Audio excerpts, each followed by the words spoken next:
Saya suka sholawat Adnani karena itu adalah sesuatu yang didendangkan oleh Sayyid Abdul Muttalib ketika sang baginda lahir sallallahu alaihi wasallam. Ya. Lanjut apa tanya jawab? Suka didongengin ya. Tar tidur lagi. Karena bocorannya saya suka didengerin sebelum tidur. Ya, jadi kalau nggak bisa tidur dengerin dulu videonya. Habis itu tiba-tiba ngantuk. Ya, antara sedih dan seneng sih ya. Sedihnya kok didengerin pas mau tidur. Senangnya dalam ilmu psikologi, gelombang-gelombang suara tertentu bisa menenangkan pikiran sehingga membuat orang tidur. Saya mungkin yang kedua itu, menghibur diri. Alhamdulillah, biar nggak sedih bah.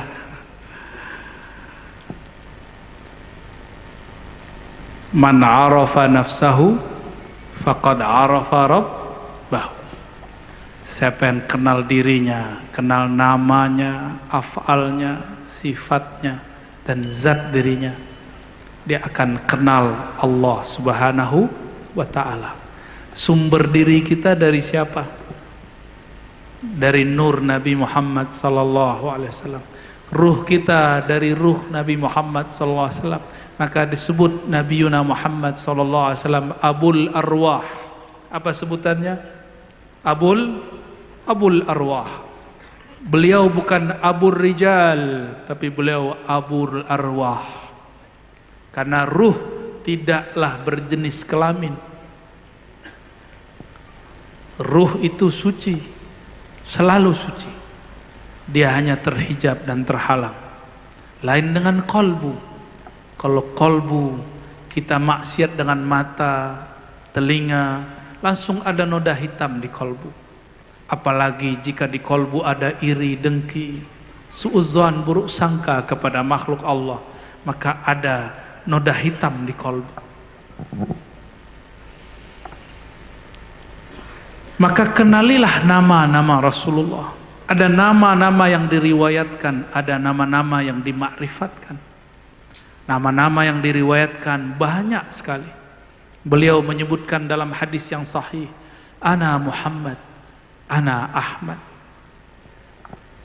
Sayyid Ahmad Zaini Dahlan, ulama Mekah. Beliau mengatakan,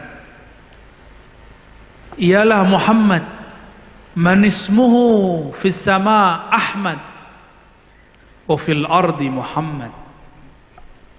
Dialah sang Nabi, di langit namanya Ahmad, di bumi namanya Muhammad sallallahu alaihi wasallam. Ternyata penduduk langit telah menyebut-nyebut nama Nabi Muhammad. Inilah kenapa ketika Sayyidina Jibril membawa sang baginda, lalu beliau ditanya oleh penjaga security langit, Man anta wa man ma'ak? Kamu siapa? Padahal Sayyidina Jibril bolak-balik ke sana. Emang begitulah, itu security langit. Bumi begitu wajar ya. Memang tugasnya begitu. Kita maklumi, kita nggak boleh marah. Sayyidina Jibril nggak ngomong, ente nggak tahu siapa aneh. Nggak ngomong begitu dia. Dia katakan, Ana Jibril wa ma'i Muhammad wa qad bu'itha ilaih. Bersamaku sang Muhammad. Dialah yang diutus. Dialah yang disebut-sebut. Ternyata passwordnya langit sampai ke langit ketujuh. Ism Muhammad sallallahu alaihi wasallam. Disebut nama Nabi Muhammad langsung dibuka. Langsung dibukakan pintu langit. Oleh karena itu orang-orang yang belajar ilmu hakikat dan tidak menyertakan Nabi Muhammad sallallahu alaihi wasallam, faqad inqata'at, dia telah terputus, tidak akan pernah wusul sampai kepada ujung dan hakikatnya. Makanya a'la turuq indallah wa inda Rasulillah sallallahu alaihi wasallam, thariqat tercepat kepadanya adalah berselawat kepada baginda Nabi Muhammad sallallahu alaihi wasallam. Tapi bersolawat kepadanya tidak akan terasa jika tidak kenal siapa yang punya nama. Oleh karena itu ulama kita mewariskan kepada para santri-santrinya kitab-kitab maulid, kitab dalail khairat. Untuk apa itu semua? Supaya orang jika bersolawat terasa, teringat sifat-sifat baginda Nabi Muhammad sallallahu alaihi wasallam.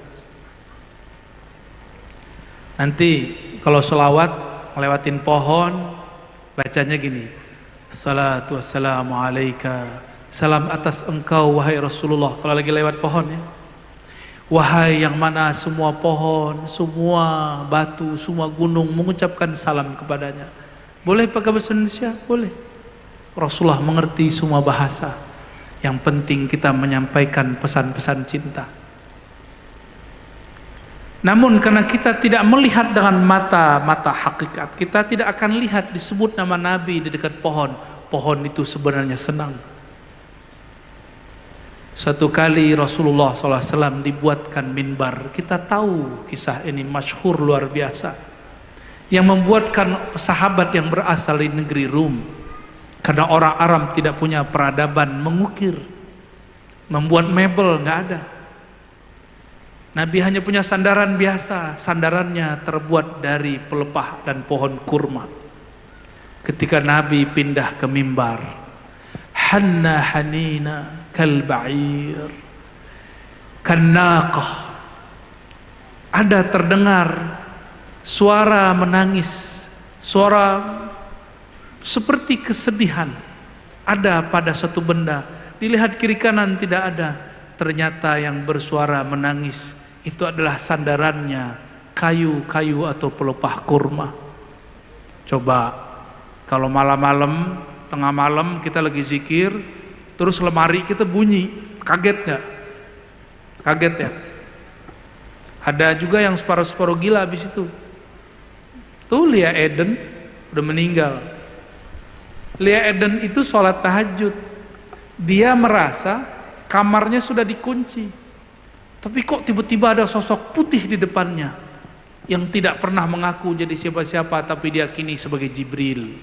Lama-lama Lia Eden kayaknya nggak puas jadi Lia Eden. Dia lama-lama mengaku, akulah Jibril itu. Naik pangkat dia ya. Nabi Muhammad luar biasa, nggak pernah ngaku jadi Jibril.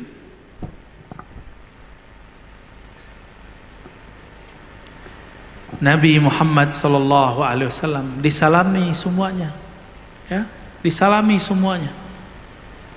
Yang dibaca oleh para munsyid, para penasyid itu adalah solawat-solawat dendang-dendang yang dulu disolawatkan oleh semua benda di alam semesta. Yang mereka baca sama, ya Nabi salam alaika. Itulah rahasianya kenapa mesti berdiri. Disebut mahal qiyam, meskipun tidak wajib, tapi itulah cara kita menghormati baginda Nabi Muhammad sallallahu alaihi wasallam. Syukur-syukur Allah bukakan mata hati, terasa beliau hadir. Karena imam-imam kita mengatakan tanda Rasulullah hadir, namanya selalu ada di lisanmu, terasa bergetar di kolbumu, membuat bulu romamu berdiri. Itulah hadirnya Rasulullah sallallahu alaihi wasallam. Karena tubuh ini adalah sesuatu dari nurnya. Jiwa ini juga satu bagian dari nurnya. Kolbu ini juga satu bagian dari kolbunya. Ruh kita ini juga pancaran dari ruhnya.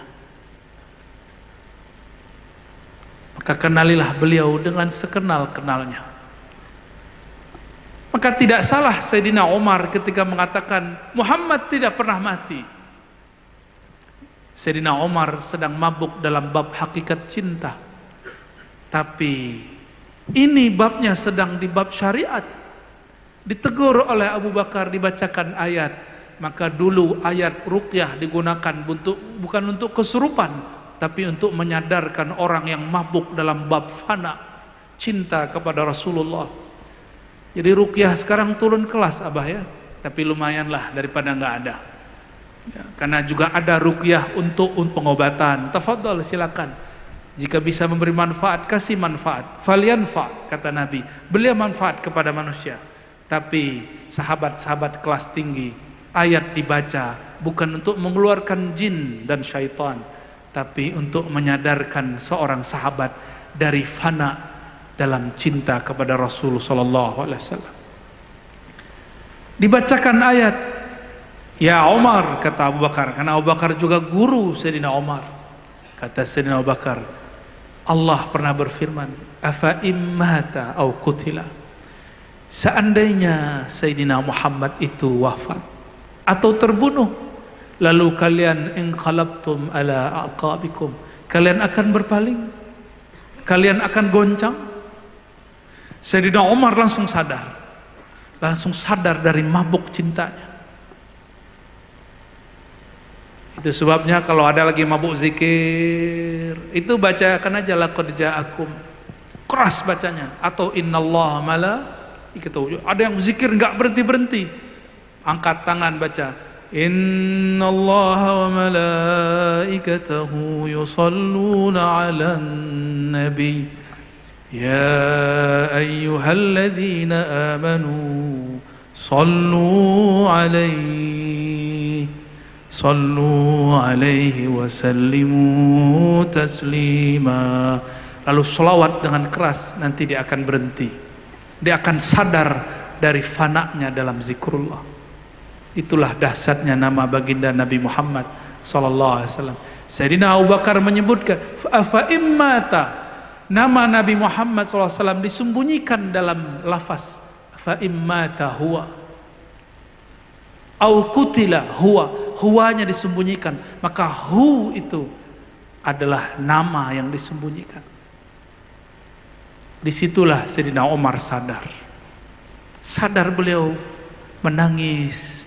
Lalu pedangnya yang tadi dia sodorkan kepada orang yang mengatakan Muhammad qad mat, Muhammad mati. Dia marah bukan main, karena bagi dia Nabi Muhammad SAW tidak pernah mati di dalam dirinya, dalam hatinya selalu hidup. Baru Sayyidina Umar sadar. Berarti yang lebih tegar siapa? Sayyidina Abu Bakar As-Siddiq radhiyallahu ta'ala anhu. Terakhir Nabi SAW mengatakan la yu'minu ahadukum, hadis masyhur kita sudah kenal semua, sayang kurang dimaknai. Tidaklah sempurna, bahkan kalau indah ahlil haqa'iq, tidaklah benar-benar beriman. La yu'min, tidak benar-benar beriman. Ahadukum, masing-masing kamu, termasuk al-faqir, hatta akuna, kata beliau, sampai aku ahabba ilaih, lebih dia cintai daripada dirinya, min nafsihi, dari dirinya, anak-anaknya, hartanya, wan nas ajma'in, bahkan semuanya. Gimana? Udah lebih cinta Rasulullah belum? Saya belum yakin ya. Coba cek ya. Lebih lama buka Facebook atau pegang tasbih baca sholawat? Ini ngecek aja nih ya. Jujur. Megang apa? Tapi ada yang jawab apa? Kami buka handphone, nonton Buya katanya. Modus ya. Meles namanya. Lebih lama kita membuka YouTube, mendengarkan kalam-kalam yang mungkin sebagian tidak bermanfaat, daripada mendengarkan nama baginda disebutkan di kolbu. Mana yang lebih banyak? Masih kepada itu. Maka sekarang kita masih belajar cinta. Jangan dulu mengaku sudah cinta. Kalau sudah cinta, kita berkorban. Sayyidina Abu Bakar As-Siddiq tidak pernah nantang Nabi, lain dengan Badui nantang Rasul sallallahu alaihi wasallam. Abu Bakar As-Siddiq bukan nantang, malah menghabiskan hartanya. Ketika beliau punya harta, punya hasil dagang, dibawa semuanya untuk Rasulullah sallallahu alaihi wasallam. Sayyidina Umar berbangga bawa separuh hartanya. Ketika sampai di depan rumah Rasulullah, dia lihat, lah Abu Bakar semua hartanya. Akhirnya Sayyidina Umar balik, dia ambil semua hartanya, dan dia mendeklarasikan cinta. Apa kata Sayyidina Umar? Ya Rasulullah, tidak ada lagi yang aku cintai di dunia ini kecuali engkau. Tapi setelah aku mencintai diriku. Tuh, Sayyidina Umar masih narsis. Dulu narsis Sayyidina Umar. Lalu dibimbing oleh Rasulullah. Ya Umar, cintamu kepadaku belum sempurna sampai engkau lebih mencintaiku daripada dirimu. Sayyidina Umar langsung revisi cintanya. Dia naikkan, dia upgradekan. Ya Rasulullah, saksikan aku lebih cinta engkau daripada diriku. Maka hartanya semua dia berikan kepada baginda Nabi Muhammad sallallahu alaihi wasallam. Maka jika ada yang berkorban untuk maulid, baik waktunya, lelahnya, ada yang nggak pulang beberapa hari, nggak ketemu istrinya, ya benar apa? Ada yang cuma telepon-teleponan, ada yang katanya sakit, masuk rumah sakit karena gagal kemarin acaranya, ya. Itu semua bukti cinta kepada baginda Nabi Muhammad sallallahu alaihi wasallam. Sahabat Nabi ada yang memberikan hartanya, ada yang waktu perang Uhud memberikan nyawanya, ada yang nggak punya apa-apa maka dia berikan dirinya. Ya Rasulullah, terserah engkau kemanakan aku. Itulah seorang perempuan datang kepada Nabi. Ya Rasulullah, engkau apakan aku, terserah nikahi atau engkau berikan aku kepada sahabatmu, terserah. Kalau Ka'bah nanti Umi yang marah Pak, ya. Begitu mereka semua. Nggak ada mereka yang nantang Rasulullah, yang cinta kemudian bersyarat, yang bersolawat lalu minta sesuatu, tidak ada. Kecuali sahabat-sahabat yang awam. Sahabat yang awam pun ada yang cerdas. Ini sebagai penutupnya. Ketika Nabi diberikan jubah, masih ingat? Diberikan oleh sahabat. Ada sahabat ngasih jubah dipakai oleh baginda Rasulullah SAW. Tidak lama berselang, ada orang berdiri mengatakan, ya Rasulullah, demi Allah, aku suka jubahmu, tolong berikan kepadaku. Kira-kira gimana Pak? Kita ngasih Nabi, tahu-tahu samping kita minta. Kesel nggak sama dia? Kita cubit-cubit tuh orang ente, sul adab. Orang ini senyum aja, dia bertebal muka. Tapi ini jangan cobain Ka'bah ya, apalagi aneh, nggak pantas. Kami bukan Rasul, kami bukan orang suci. Lalu Nabi mengatakan, baik, tunggu sebentar. Nabi ingin menyenangkan orang yang memberinya. Tapi ada satu rahasia. Nabi ingin membiarkan keringatnya menempel pada jubahnya. Dibiarkan sejenak. Itulah jubah yang sangat mulia. Jubah yang pernah menutupi tubuh baginda Nabi Muhammad sallallahu alaihi wasallam. Lalu Nabi buka, diberikan kepada orang itu. Dilipat oleh dia. Ketika pulang langsung ditahan di luar masjid. Ente ini kurang ajar. Nabi baru make, kamu langsung minta. Kurang ajar ente. Dia matanya berkaca-kaca. Wahai sahabatku, tahukah kamu untuk apa aku meminta?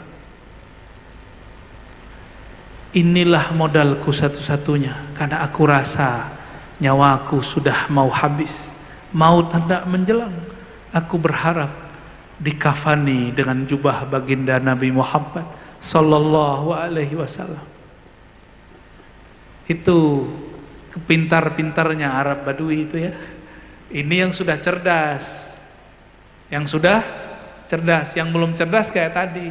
Tapi Nabi selalu mendidik sehingga mereka cerdas, mencintainya tanpa syarat. Barangkali itu yang dapat saya sampaikan.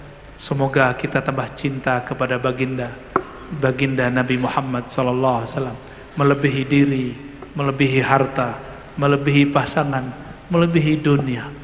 Amin ya rabbal alamin. Wa sallallahu ala sayyidina Muhammad.